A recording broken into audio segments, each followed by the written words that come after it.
Доброго времени суток! В этом видео мы рассмотрим новый дрон тайванского производства Revolver 860, который уже успел приобрести прозвище «Летающий миномет». Сам по себе это довольно крупный квадрокоптер с оружейным отсеком барабанного типа, вмещающим в себя 8 60-мм минометных снарядов, которые дрон может выпускать один за другим.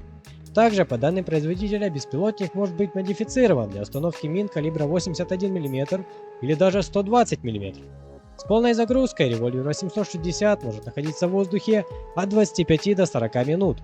При этом дальность полета беспилотника, по данным производителя, около 20 км. Общий вес дрона составляет 42 кг при комплектации 8 60-мм мин на борту. Размеры дрона в развернутом виде по длине и широте идентичны – 1 метр и 6 см, в то же время как высота беспилотника составляет всего 53 см.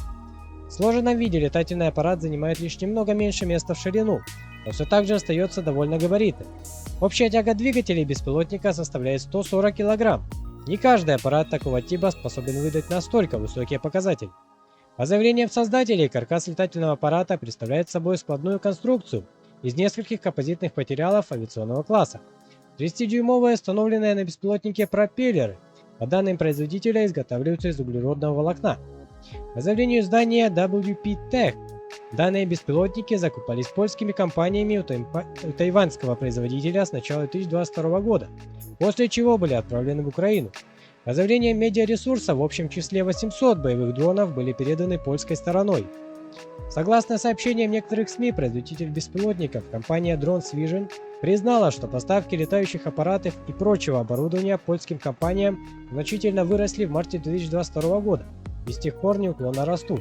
По словам представителя компании, количество заказанных дронов и количество компаний, размещающих заказы из Польши, продолжают увеличиваться в течение последних 5 месяцев, сообщает Taiwan News. На этом все, спасибо за просмотр, подписывайтесь на канал, оценивайте видео, оставляйте ваши комментарии и мирного неба над головой.